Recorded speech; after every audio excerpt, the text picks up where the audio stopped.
अस्सलाम वालेकुम everyone, welcome back to my YouTube channel. कैसे हैं आप सब? उम्मीद करती हूँ कि सब खैरियत से होंगे। आज की वीडियो बड़ी इन्फॉर्मेटिव होने वाली है क्योंकि आज मैं ओमान के बारे में बहुत ज़्यादा इन्फॉर्मेशन देने वाली हूँ। यूजुअली मैं ऐसी वीडियोस नहीं बनाती, लेकिन मेरे सब्सक्राइबर ने बहुत ज़्यादा रिक्वेस्ट किए, बहुत ज़्यादा कमेंट्स किए कि मैं ओमान के बारे में इन्फॉर्मेटिव वीडियोस बनाऊं, ओमान के वीज़ा के बारे में, कारोबार के बारे में, रिहाइश के बारे में, एक्सपेंस के बारे में, स्कूलिंग के बारे में और भी बहुत कुछ मुझसे कमेंट में पूछा गया था। तो मैंने सोचा क्यों ना इसके बारे में एक वीडियो बनाई जाए। फ़र्स्ट ऑफ़ ऑल तो मुझे ये समझ नहीं आ रही थी कि मैं बैकग्राउंड वीडियो क्या लगाऊं, क्योंकि ऑब्वियसली मैं ख़ुद तो कैमरा के आगे आ नहीं सकती। फिर मैंने सोचा क्यों ना आप लोग को लॉन्ग ड्राइव पे लेके जाया जाए और मस्कत ओमान के खूबसूरत नज़ारे करवाए जाएं। आई होप आप लोग को मेरा ये आइडिया पसंद आया होगा। चलें जी, अब आते हैं अपने मेन टॉपिक की तरफ। लेकिन टॉपिक स्टार्ट करने से पहले अगर आप में से किसी ने मेरे चैनल को सब्सक्राइब नहीं किया तो जल्दी से जाकर मेरे चैनल को सब्सक्राइब कर दें, लाइक करें और शेयर करना मत भूलिएगा। सबसे पहला मेरा टॉपिक है टाइप्स ऑफ ओमान वीज़ा, कि ओमान में कितने टाइप्स के वीज़ा होते हैं। ओमान वीज़ा में हमारे पास 4 टाइप्स ऑफ वीज़ा आ जाते हैं। Number 1 visit visa, number 2 family joining visa, number 3 business visa, number 4 आज़ाद वीज़ा। अब विज़िट वीज़ा में भी 3 टाइप्स ऑफ विज़िट वीज़ा होते हैं। नंबर 1 पे हमारे पास आ जाता है एक्सप्रेस वीज़ा, जो कि 21 डेज़ का होता है और ये एक्सटेंडेबल नहीं होता। नंबर 2 है हमारे पास visit sponsor visa. Visit sponsor visa में अगर कोई 2 ईयर के वीज़ा पर ओमान में रहता है तो वो अपनी फैमिली को स्पॉन्सर कर सकता है, इनवाइट कर सकता है, अपने पेरेंट्स को, अपने वाइफ को, अपने चिल्ड्रंस को, अपने सिबलिंग्स को वो ओमान विज़िट पे बुला सकता है। नंबर 3 है विज़िट अनस्पॉन्सर वीज़ा। इस विज़िट के लिए आपको कोई स्पॉन्सर की ज़रूरत नहीं होती, आप अपनी ही कंट्री में रहकर आप विज़िट के लिए अप्लाई कर सकते हो, जैसे आप किसी दूसरी कंट्री के लिए अप्लाई करते हो। इसकी ड्यूरेशन डिफरेंट होती है, 1 मंथ, 2 मंथ, 3 मंथ्स। चलें जी, अब बात करते हैं बिज़नेस वीज़ा के बारे में। आजकल बिज़नेस वीज़ा की ओमान में बहुत ही ज़्यादा हाइप है और हर यूट्यूबर, हर ब्लॉगर जो है इसके बारे में डिस्कस कर रहा है। इवन कि ओमान ख़ुद भी इसे बहुत ज़्यादा प्रमोट कर रहा है, क्योंकि अब ओमान में बिज़नेस करने के लिए आपको कोई ओमानी स्पॉन्सर की ज़रूरत नहीं है। पहले ये होता था कि अगर आपने कोई शॉप खोलनी है ओमान में या कोई कंपनी बनानी है तो आपको मस्ट एक ओमानी स्पॉन्सर चाहिए होता है, जिसके नाम पर आप वो शॉप या कंपनी, जो भी बिज़नेस आप स्टार्ट कर रहे हो, वो उस ओमानी के नाम पर होता है। लेकिन अब ऐसा नहीं है, आप अपने नाम पर कंपनी बना सकते हो, शॉप बना सकते हो, आप उसके ख़ुद कफ़ील हो। उसके लिए बेस्ट ऑप्शन यही है कि आप एक बार विज़िट पर आएँ ओमान और आकर यहाँ पर सर्च करें कि कौन सा कारोबार आपको सूटेबल लगता है, उस जगह पर जाएं, डिफरेंट मार्केट्स में जाएं, सर्वे करें, उसके बाद जाकर आप डिसाइड करें कि आप कौन सा काम यहाँ कर सकते हो और कौन सा नहीं कर सकते। और इसके अलावा यूट्यूब पर और गूगल पर ढेर सारी इन्फॉर्मेशन भरी पड़ी है, आप वहाँ जाकर चेक कर सकते हैं। लेकिन ओमान में अभी भी कुछ बिज़नेस ऐसे हैं जिसके लिए आपको ओमानी स्पॉन्सर की ज़रूरत होती है। For example barber shop, ladies salon, dry clean और आई गेस कार वाश।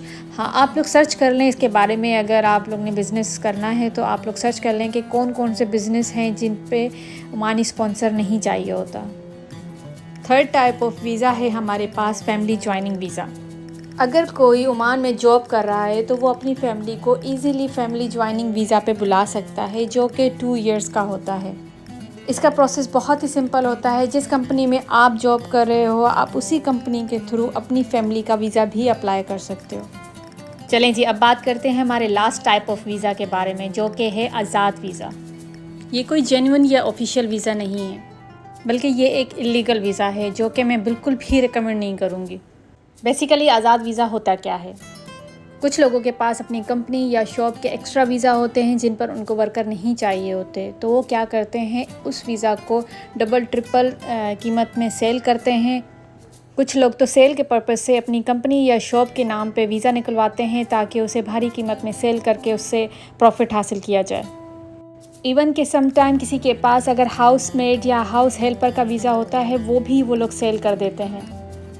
फिर जब वो बंदा या बंदी उस वीज़ा पर आता है तो उसे कह दिया जाता है कि आप हमारी तरफ से आज़ाद हैं, जहां आपने काम करना है आप जा सकते हैं। बस मंथली उसको अपने वीज़ा की कमीशन पे करनी होती है अपने स्पॉन्सर को। लेकिन ये टोटली इलीगल है, क्योंकि आपके पास किसी और कैटेगरी का वीज़ा है और आप काम किसी और कैटेगरी में कर रहे हो। फॉर एग्ज़ाम्पल, आपके पास हाउसमेड का वीज़ा है या हाउस हेल्पर का वीज़ा है और आप जाकर किसी शॉप पे काम कर रहे हो या किसी सैलून में या किसी बार्बर शॉप पे काम कर रहे हो, और अगर वहाँ पर इंस्पेक्शन आ जाती है और वहाँ आकर आपका आईडी कार्ड आपसे मांगती है, तो आपके आईडी कार्ड पे मेंशन होता है कि आप किस वीज़ा पर हैं। क्योंकि आप तो इलीगल हैं, तो इसका आपको काफ़ी बड़ा नुकसान उठाना पड़ता है, इवन दो आपको और आप जिसके पास काम कर रहे हो उनको भी। लेकिन जिसने आपको वीज़ा दिया उसका कुछ नहीं जाता, उसको कोई नुकसान नहीं होगा। तो मैं यही कहूँगी, अगर आप लोग को कोई आज़ाद वीज़ा के लिए ऑफ़र कर रहा है और इतनी भारी कीमत भी ले रहा है, तो प्लीज़ इस चीज़ से अवॉइड करें, लीगल तरीका अपनाएं।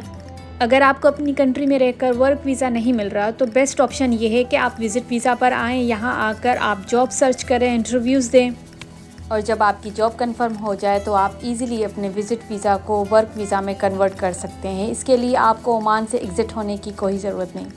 अब हम बात करते हैं कॉस्ट ऑफ लिविंग के बारे में। कॉस्ट ऑफ लिविंग में हमारे पास सबसे पहले आ जाता है हाउस रेंट या अपार्टमेंट रेंट। अब यहाँ पर रेंट जो हैं डिफरेंट होते हैं according to area. For example, आप बात करें अगर सेंटर ऑफ द सिटी की, जिसमें आ जाता है अल-ख्वैर, अज़ेबा, कुरम और बोशर, ये एरिया उसमें आ जाते हैं। अगर वहाँ के रेंट की बात की जाए तो वहाँ पे आपको तकरीबन 1 BHK अपार्टमेंट 150 to 200 रियाल तक का मिल जाएगा, और 2 BHK का अपार्टमेंट तकरीबन 250 to 350 रियाल तक मिल जाता है। और इसी तरह अगर हम साइड एरियाज़ की बात करें, जिसमें आ जाता है रुई, अलहेल, सीप, माबेला, तो वहाँ पे तकरीबन 1 BHK का रेंट 80 रियाल से लेकर 100 रियाल तक 1 BHK आराम से मिल जाता है, और 2 BHK का रेंट तकरीबन 120, 150 और 200 तक होता है। और इसके अलावा यहाँ पर अपार्टमेंट्स के रेंट बिल्डिंग की कंडीशन पर भी डिपेंड करते हैं कि आया बिल्डिंग न्यू है या ओल्ड। अगर न्यू बिल्डिंग होगी जिसमें फैसिलिटीज़ ज़्यादा होंगी तो उसका रेंट भी ज़्यादा होगा, और जो बिल्डिंग ओल्ड होती हैं जिसमें इतनी कोई ख़ास फैसिलिटीज़ भी नहीं होती, तो उनका जो है रेंट थोड़ा सा कम होता है। चलें जी, अब बात करते हैं यूटिलिटी बिल्स की। यूटिलिटी बिल्स में आ जाता है वाटर एंड इलेक्ट्रिसिटी। क्योंकि गैस यहाँ पर नेचुरल नहीं होती, तो वो सिलेंडर वाला सिस्टम होता है यहाँ पे। इलेक्ट्रिसिटी और वाटर का बिल भी डिपेंड करता है यूजेज पे कि कितना आप यूज़ कर रहे हो। फॉर एग्ज़ाम्पल, आपका 1 BHK अपार्टमेंट है और आप 2 husband and wife with 1 child रह रहे हो, तो इलेक्ट्रिसिटी का बिल तकरीबन 15 से 20 रियाल तक आता है, और वाटर का भी ऑलमोस्ट इसी तरह होता है। और इसके अलावा गैस का एक नॉर्मल सिलेंडर जो है 3.5 ओमानी रियाल का रिफ़िल हो जाता है। अब बात करते हैं ग्रोसरी की। अब ग्रोसरी में जैसे बेसिक ग्रोसरी जो होती है, जिसमें आटा, चीनी, दालें, मसाला जात, ऑयल वग़ैरह, ये सारी चीज़ें अगर पर मंथ का हिसाब लगाया जाए तो 2 husband and wife with 1 child तो 80 to 100 रियाल तक 1 मंथ की ग्रोसरी आ जाती है। इसमें आपकी आउटिंग और जो होटलिंग है वो इंक्लूड नहीं होती। अब हम बात करेंगे स्कूलिंग की। यहाँ पर इंडियन और पाकिस्तानी स्कूल्स होते हैं, उनकी फ़ीस तकरीबन 40 से 45 रियाल पर मंथ होती है। डिपेंड करता है कि बच्चा किस क्लास में है। उसके साथ पिक एंड ड्रॉप और छोटे मोटे दूसरे एक्सपेंस लगाकर पर मंथ 60 to 65 लग जाता है एक बच्चे के स्कूल के लिए। उसके अलावा यहाँ पर इंटरनेशनल स्कूल्स भी होते हैं, लेकिन उनकी फ़ीस बहुत ज़्यादा होती है। फॉर एग्ज़ाम्पल, एक पाकिस्तानी या इंडियन स्कूल की फ़ीस अगर पर ईयर की 500 से 600 रियाल होगी, तो वहीं पर एक इंटरनेशनल स्कूल की फ़ीस पर ईयर 1500, 2000, 2500 रियाल तक होती है। चलें जी, ये थी मेरी आज की वीडियो। उम्मीद करती हूँ कि आप लोगों के लिए इन्फॉर्मेटिव साबित हुई होगी। और ये सारे वो टॉपिक्स थे जो मुझसे कमेंट में पूछे गए थे। मैंने पूरी कोशिश की है कि मैं सारे के सारे टॉपिक्स को कवर कर सकूँ। उम्मीद करती हूँ कि आप लोगों को मेरी वीडियो पसंद आई होगी। अगर पसंद आई हो तो do like and subscribe my channel, और हाँ, शेयर करना मत भूलिएगा। अपना ढेर सारा ख्याल रखिएगा, दुआओं में याद कीजिएगा। मिलते हैं फिर किसी न्यू वीडियो में, न्यू व्लॉग में। तब तक के लिए अल्लाह हाफिज़।